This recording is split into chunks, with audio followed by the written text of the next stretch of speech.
أعوذ بالله من الشيطان الرجيم. بسم الله الرحمن الرحيم. يا أيها الذين آمنوا اجتنبوا كثيرا من الظن إن بعض الظن إثم ولا تجسسوا ولا يغتب بعضكم بعضا أيحب أحدكم أن يأكل لحم أخيه ميتا فكرهتموه واتقوا الله إن الله تواب الرحیم. صدق اللہ مولانا العظیم.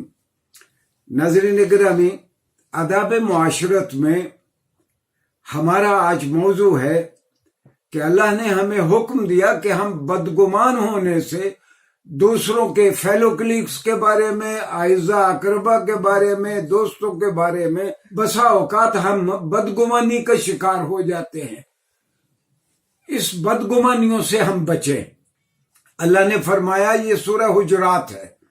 سورہ حجرات دراصل رسول اللہ صلی اللہ علیہ وسلم نے جب مدینہ میں اسلامی ریاست قائم کر لی، اسلامی ریاست قائم کرنے کے لیے، ایک اچھا ماحول بنانے کے لیے، ایک ایسی سوسائٹی بنانے کے لیے جس میں لوگوں کی تخلیقی صلاحیتوں کو بھی بڑھاوا ملے اور لوگ پرامن رہیں اور ایک دوسرے سے محفوظ رہیں، لوگوں کو اٹھنے بیٹھنے کے آداب سکھائے جا رہے ہیں، زندگی کے اچھے طور طریقے سکھائے جا رہے ہیں.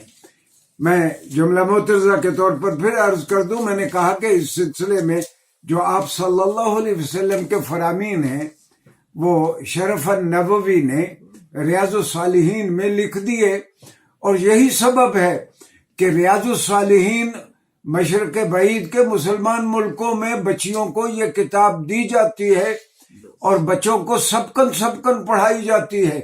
صرف وہی نہیں بلکہ برصغیر پاک و ہند میں حضرت مجدد الفسانی رحمہ اللہ کا طریقہ یہ تھا کہ وہ بچوں کو سبکن یہ کتاب پڑھایا کرتے تھے.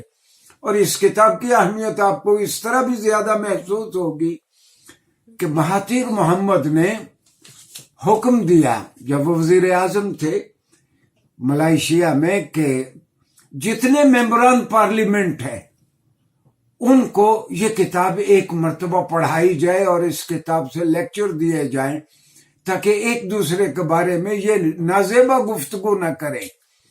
تو اللہ نے جو ہمیں حکم دیا وہ یہ ہے کہ اے ایمان والو، اپنے احباب، اپنے ملنے والوں کے بارے میں بدگمانی کرنے سے بچو. ایسے ہی فرض نہ کر لو کہ اس نے میرے خلاف یہ کیا ہوگا. یہ بدگمانیاں نہ کرو. اور اللہ نے فرمایا ان بعض الظن اسم، کئی بدگمانیاں ایسی ہوتی ہیں جو واقعتاً گناہ ہیں. وہ صرف بدگمانی نہیں ہے، صرف آپ کی سوچ نہیں ہے، بلکہ وہ گناہ ہے. اور اللہ نے حکم دیا وَلَا تَجَسَّسُوا، ایک دوسرے کی ٹوہ میں نہ رہا کرو، جاسوسیاں مت کیا کرو، ایک دوسرے کے حالات جاننے کی اپنے طور پر کوشش مت کیا کرو. وَلَا يَغْتَبْ بَعْضُكُمْ بَعْضًا، اور یہ جو تم سارا دن بیٹھے ایک دوسرے کی غیبت کرتے ہو، یہ غیبت بھی نہ کیا کرو. اور اللہ نے فرمایا أَيُحِبُّ أَحَدُكُمْ، کیا تم میں سے کوئی یہ چاہے گا کہ تمہارا بھائی مر جائے اور تم اپنے مردہ بھائی کا گوشت کھاؤ؟ فَكَرِهْتُمُوهُ، جس طرح تم اس بات کو ناپسند کرتے ہو، اسی طرح اللہ کو یہ بات ناپسند ہے کہ تم اپنے مردہ بھائی کا گوشت کھاؤ. اور تم اگر اس سے واقعتاً نفرت کرتے ہو تو پھر چغلی نہ کیا کرو. وَاتَّقُوا اللَّهَ، اور اللہ سے ڈرتے رہو. ان اللہ تواب الرحیم، اللہ تعالیٰ بہت توبہ قبول کرنے والا اور رحم کرنے والا ہے. یہاں تواب لانے کا یہ مطلب بھی ہے کہ اگر مجھ سے یہ گناہ ہوئے ہیں تو مجھے حکم دیا جا رہا ہے کہ میں توبہ کر لوں. رسول اللہ صلی اللہ علیہ وسلم نے فرمایا کہ ما کرہت ان تواجہ بہ اخاک فہو غیبۃ، ایک تو کسی کی پشت کے پیچھے اس کے بارے میں بات کرنا ہے، یہ غیبت کی تعریف ہے. غیبت کی ایک دوسری تعریف رسول اللہ صلی اللہ علیہ وسلم نے فرمائی کہ کوئی ایسی بات اگر تم جس کے بارے میں کر رہے ہو وہ تیرے سامنے ہوتا تو تجھے وہ بات کہنی مشکل ہوتی، تو ایسی بات کہنا بھی کسی کے بارے میں غیبت کے زمرے میں آتا ہے۔ ایک اور کہ اللہ نے فرمایا وَلَا تَلْمِزُوا أَنفُسَكُمْ، ایک دوسرے پہ لان تان مت کیا کرو۔ کئی لوگوں کی عادت ہے کہ جس سے ملتے ہیں اس کی ہر بات میں کوئی نہ کوئی نقص نکالتے ہیں، وہ اس انتظار میں بیٹھے رہتے ہیں کہ میرے سامنے کسی کی غلطی آئی اور میں اس کو پوائنٹ آؤٹ کروں۔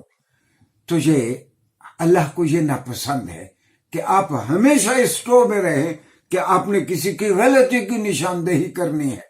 میں عرض کروں جو ایسے لوگ ہیں جن کی یہ عادت ہے کہ وہ ہمیشہ کسی کے کسی کام میں نقص نکالتے ہیں، کاش کہ ان کو اپنے نقص نظر آتے ہوتے تو وہ بہت زیادہ ہوتے ہیں۔ یہ ایسی جہالت کا کام وہی کرتا ہے جو دراصل اپنی بہت ساری باتوں سے چھپنا چاہتا ہے، لوگوں کی توجہ اس جانب سے مبذول کروانا چاہتا ہے۔ اور قرآن نے کہا کہ وَلَا تَنَابَزُوا بِالْأَلْقَابِ، اور دیکھو کہ تم ایک دوسرے کو برے ناموں سے یاد مت کیا کرو۔ اب اس کا ہمارے معاشرے میں تو چلن ہو گیا ہے، بڑے بڑے لوگ ایک دوسرے کے نام رکھتے ہیں، الٹے سیدھے نام رکھ کے پھر اپنے حاشیہ نشینوں سے داد لیتے ہیں۔